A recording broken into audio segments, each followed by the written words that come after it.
Your Locked On Penguins, your daily podcast on the Pittsburgh Penguins, part of the Locked On Podcast Network, your team every day.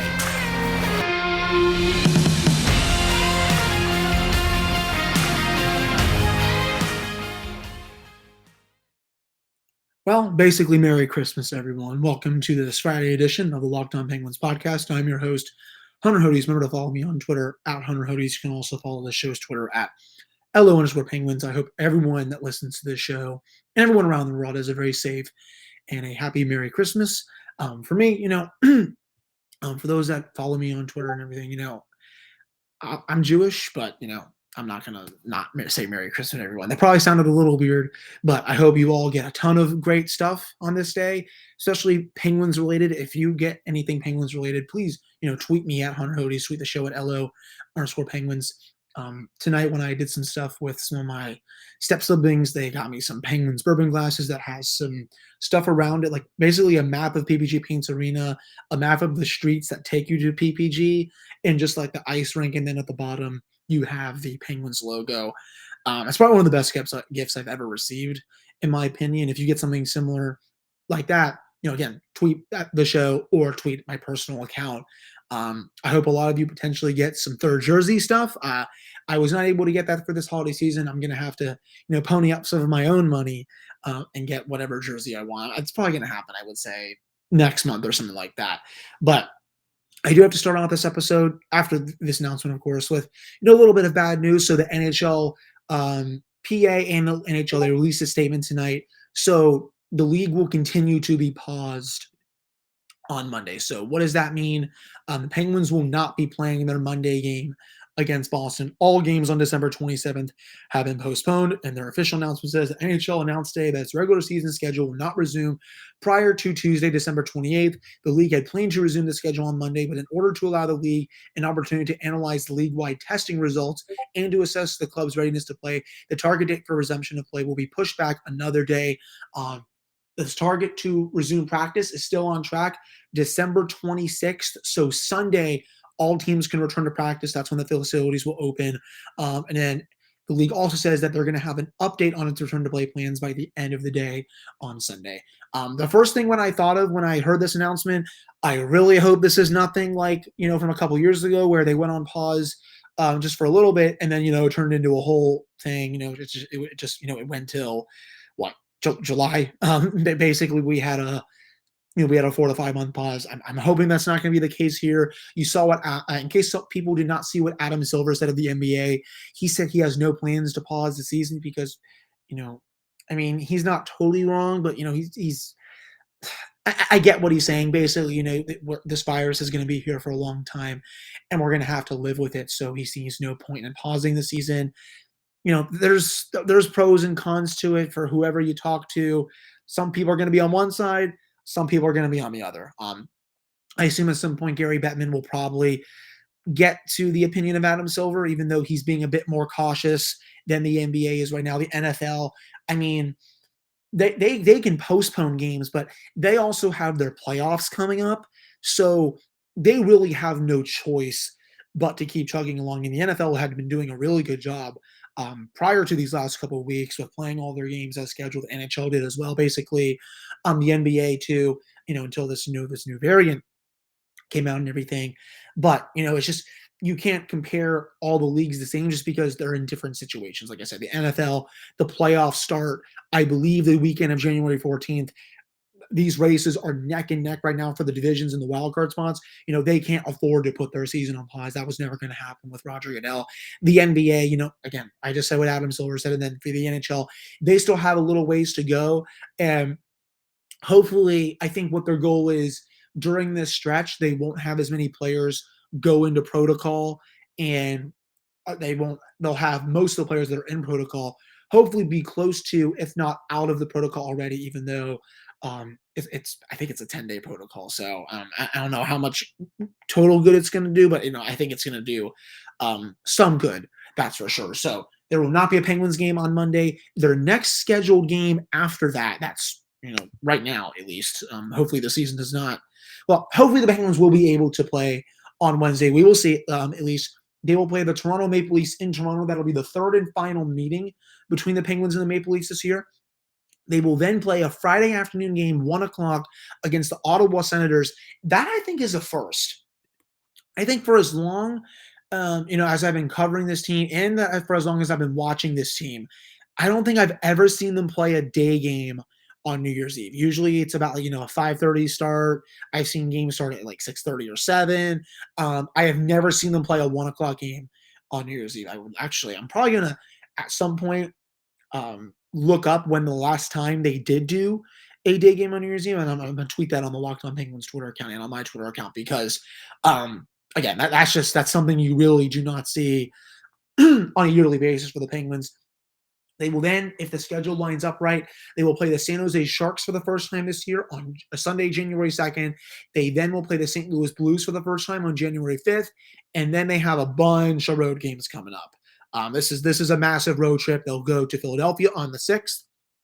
They will go to Dallas on the 8th to play the Stars for the final time this season. They will again then do the California road trip, Anaheim, LA, San Jose, then go to Vegas, and then they will come home on January 20th to play the Ottawa Senators. So that is the look ahead right now for the Penguins schedule, but assume that the Penguins versus Bruins game will take place during that window in February. Remember, the league will not be going to the Olympics this year, and they said in their announcement that they will be rescheduling all of their postponed games during that 3-week window in early to mid-February. So that's probably when that game in Boston will take place. And again, we will have to see what happens overall with the league. Will they resume play on Tuesday? I mean, who knows at this point? I think Elliot Friedman has a great saying that he says on 32 Thoughts podcast and on Hockey Night in Canada. What's true right now can not be true in 15 minutes. That is how fast this stuff is moving.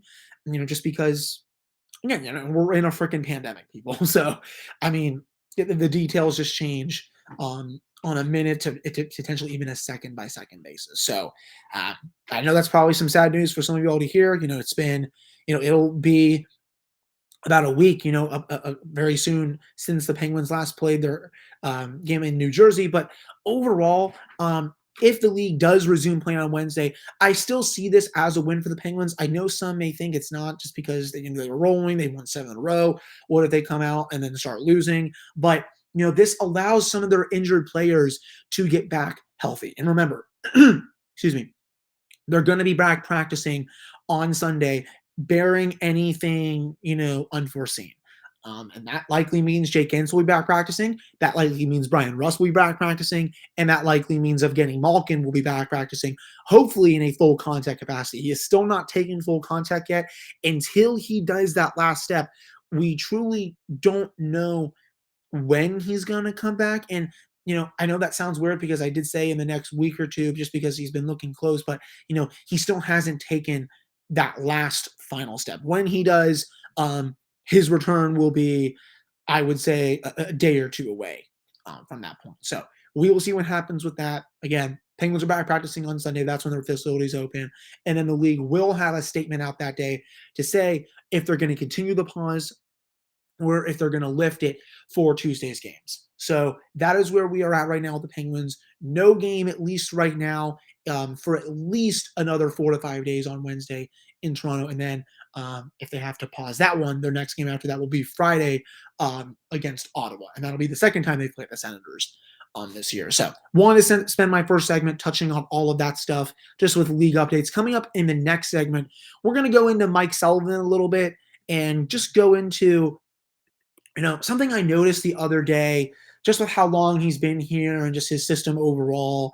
And just, it's going to be a big praising Mike Sullivan segment. And then in the final segment, we're going to go into the playoff picture currently. It's not something I usually do this early. I know it's not even January yet, even though we're about a week away from it being January. But I still wanted to talk about it.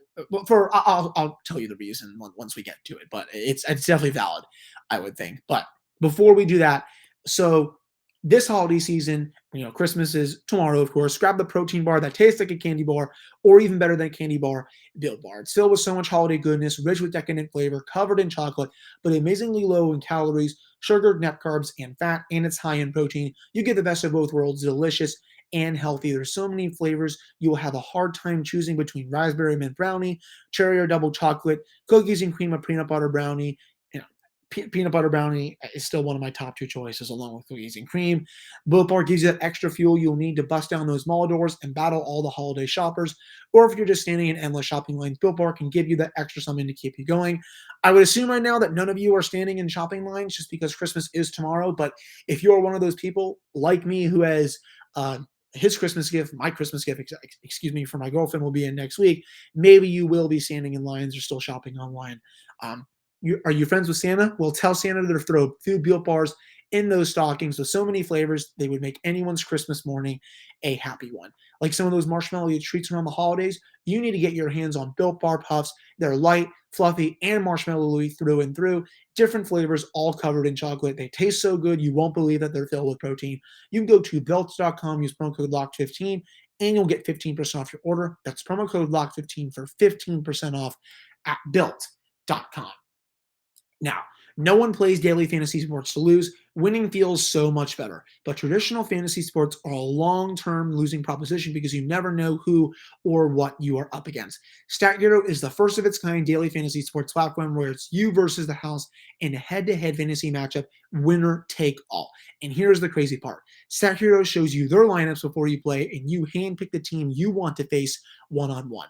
This never-before-seen innovation of a fantasy sports and sports betting hybrid has Stat Hero players clocking odds that are over 4 times better. With Stat Hero, you are in control of the stakes. You decide how much you're going to play for, and Stat Hero has no choice but to take it because they're daring you to beat them. You can sign up for free right now at stathero.com/hockey and use that promo code hockey for a 100% deposit match. That is stathero.com/hockey, promo code hockey for a 100% match. One more time, stathero.com/hockey, promo code hockey, terms and conditions apply. All right, welcome back to this episode of the Locked On Penguins podcast. I'm your host, Hunter Hodes. Remember to follow me on Twitter at Hunter Hodes. Follow the show's Twitter at @LO_Penguins. So, something occurred to me, just this past week when Paul Maurice resigned. Mike Sullivan is one of the top 2 to 3 most, tenured coaches now in the NHL. Outside of Jeff Blashill and John Cooper, it's Mike Sullivan. He's the third longest tenured coach, in the league. And it's just crazy to me to say that just because of how much of a short shelf life there is for NHL coaches. And I think that just speaks volumes, to the Penguins organization, the upper management as a whole. He survived Jim Rutherford's, resignation. And, sometimes when new management comes in, they like to bring their own head coach and all that stuff. Not Brian Burke and Ron Hextall. And, they've said this multiple times to the Penguins media, in multiple articles that I've read. They've said, we didn't really know much about Mike when we first came in, didn't really have much of a coach, but as we've gotten to know him, we've gotten to see just how great of a person and a coach he is. And we think he's arguably, they usually say, the best coach in the league. You can certainly make that argument, but, they have him up there as their best coach of the league. And that just goes to show how highly regarded he is. Not just on the team, but, from people outside the organization coming into the organization as a whole. Because, what if Ron Hextall wanted to bring in his own coach after what happened this offseason, right? The Penguins, they lost in the first round for the 3rd consecutive year in a row. There were people clamoring for him to be fired, which is just ridiculous because there was only one player that lost the Penguins that series. I've said it multiple times on this podcast. I'm sure you all can figure that out if you watch that series. But no, Ron, he kept him. He basically even said after the season ended, there was never a thought about, taking away Mike Sullivan's job, and there never should have been just because of how that series unfolded. There's a lot of, fans, and this doesn't go for Penguins fans. This goes for sports fans as a whole. There are a lot of sports fans for any team out there that are very reactionary. When something bad happens, it's always the coach's fault. I see it all the time with the Pittsburgh Steelers. Well, and just because Mike Tomlin's been there for a long time, well, he should be canned. It's a crime that he hasn't won a Super Bowl, another one with Big Ben. And people don't realize, and, the same could be said with Mike Sullivan about the Penguins since he last won in 2017.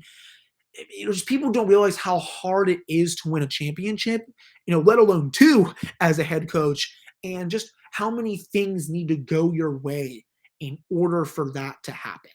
And you need quite a bit of luck. People, will say, well, you don't need a lot of luck. It's all skill and all that. And it's like, go back through all of the past Stanley Cup champions, right? Pittsburgh twice, Washington. Remember that save in game 2 when Vegas was up 1-0 in that series? Braden Holtby, they called that the save of the playoffs. If he doesn't make that save, Vegas is probably up 2-0. Remember another one from that Capitals run, and they definitely deserve that Stanley Cup. Don't get me wrong. They're down 0-2 to Columbus, right? And late in the third period in overtime, Columbus hits the post/crossbar. They were one bounce away from going up 3-0 on Washington, and the series basically would have been over. I mean, that's the line sometimes. And, you have to get lucky and you have to be good in order to go on a championship run. And that's true in any sport. So I've never understood why, just people are always clamoring for Mike Sullivan to be fired, because the first thing I would say to some of these people is, who are you getting to replace him? I mean, I've seen Bruce Boudreau before he landed in Vancouver floated around. And, I think Bruce has done a really good job with the Canucks. He deserves to be a coach in the NHL every year, but is he Mike Sullivan? No, he's never even been to a Stanley Cup final. He's been to a conference final once or twice as a coach. I mean, sorry. I mean, he lost all those times in the second round with the Capitals. I would not hire that guy over Mike Sullivan and just a few other coaches. Excuse me. That I saw it there as well. I almost choked on myself for a second. Claude Julien, et cetera, et cetera. It's just ridiculous. And, you see how hard the Penguins play for Sullivan. It's actually crazy, to be honest with you all, because sometimes by now, for a coach that's been here for as long as he has, sometimes players tune them out. I know Paul Maurice said that he didn't think his players quit on him.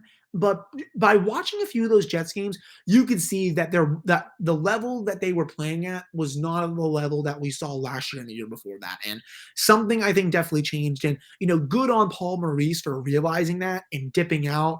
That's probably one of the hardest things you could do as a coach. But he even said he thinks they needed a new voice. But, the Penguins, they have not needed a new voice, ever since Mike came in.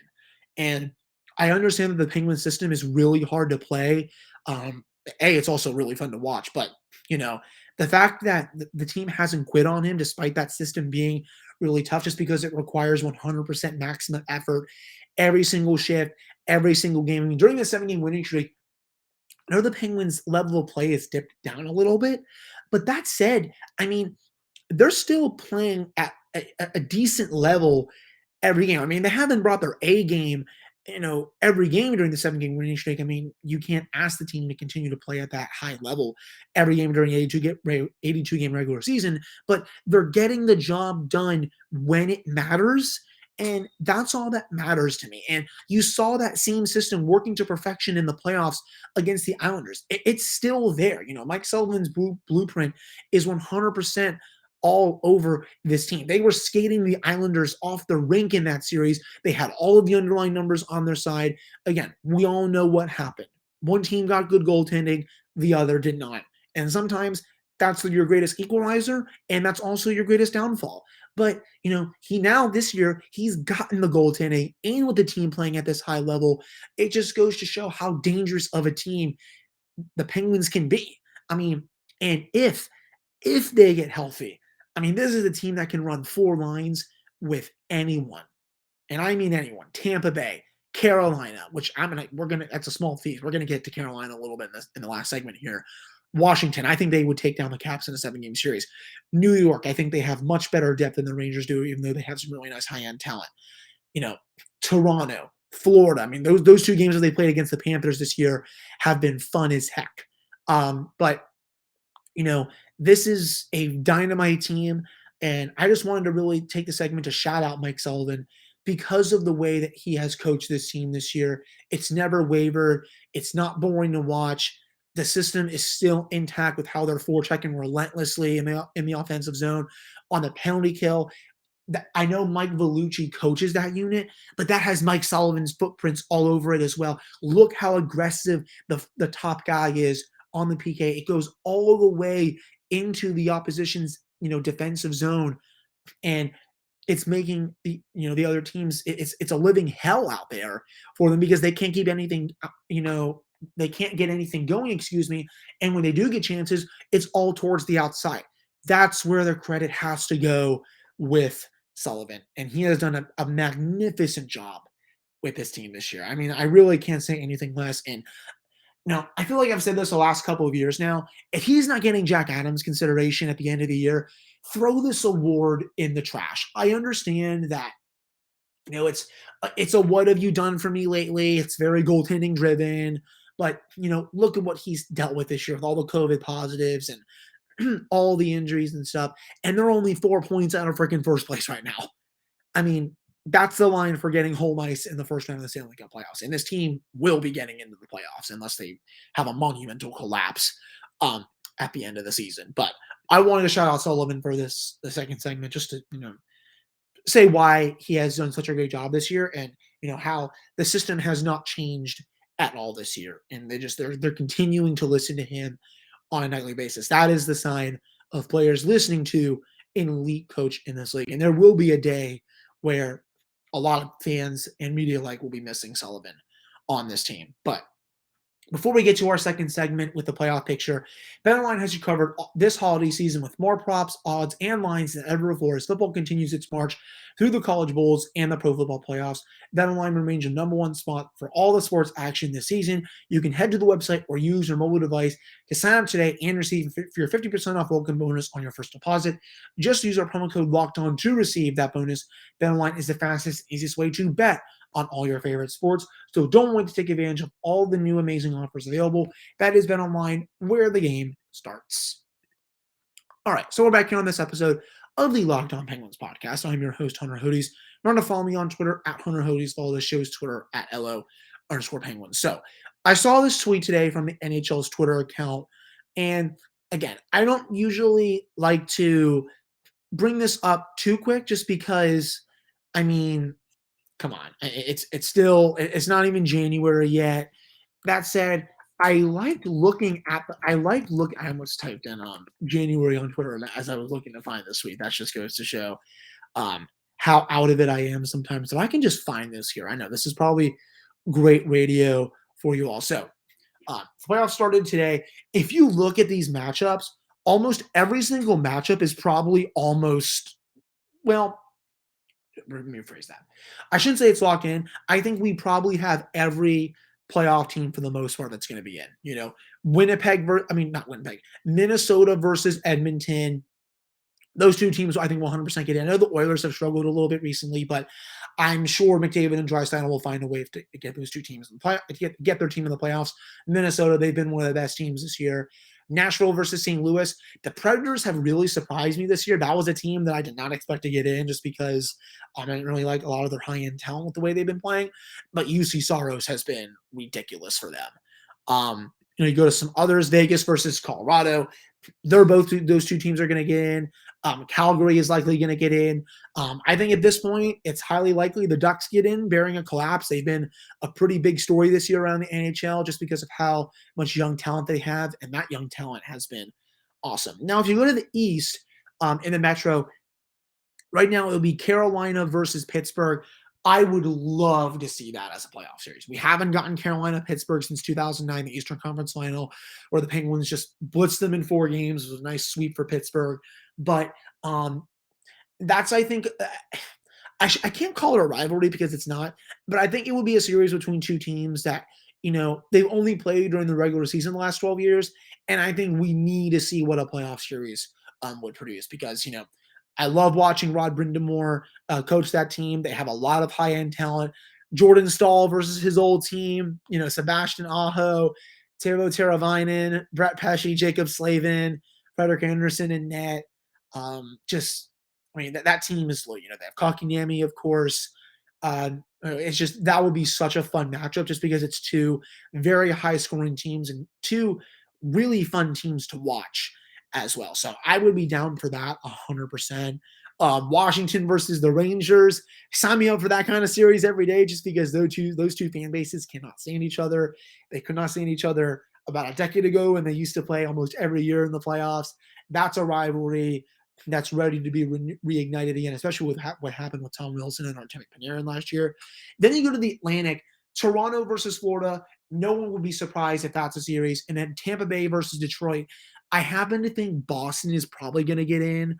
I know they still don't have Tuukka Rask. They've been battling some COVID problems, some injuries, but this is still, it's a really good team. I know they're not as deep as normal, but they have a lot of good high-end talent. They have arguably the best defenseman in the league. Well, I would probably take Victor Hedman, Cale Makar, Adam Fox over him.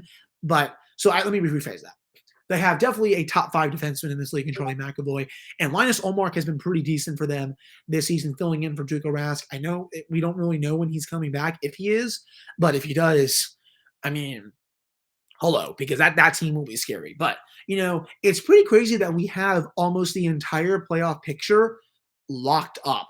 It's just, I should rephrase that. It's not locked up, but it's as close as you can get, because I don't know how many other teams are going to squeeze into the race with 50 games remaining, just because a lot of these teams made the playoffs last year. You had, St. Louis get in. You had Edmonton get in. You had Minnesota get in. You had Vegas get in. You had Colorado get in. You had Washington get in. Pittsburgh, Carolina, Florida, Tampa Bay, and Toronto.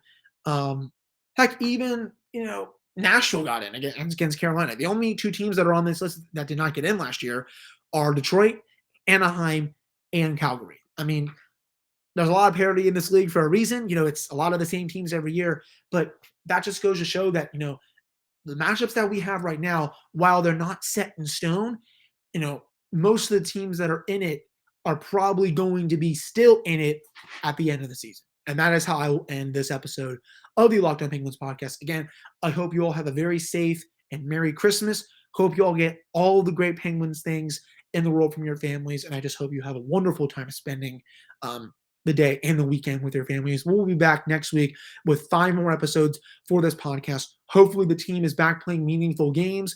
Remember, their next scheduled one as of this moment, and again, things can change every second at this point, will be in Ottawa. Not Ottawa, excuse me. Will be in Toronto on Wednesday before they will travel to Ottawa on Friday. Then they'll have a couple more home games. So thank you all so much for listening to this episode of Locked On Penguins podcast, and I hope you all have a very great weekend, and I will be back on Monday.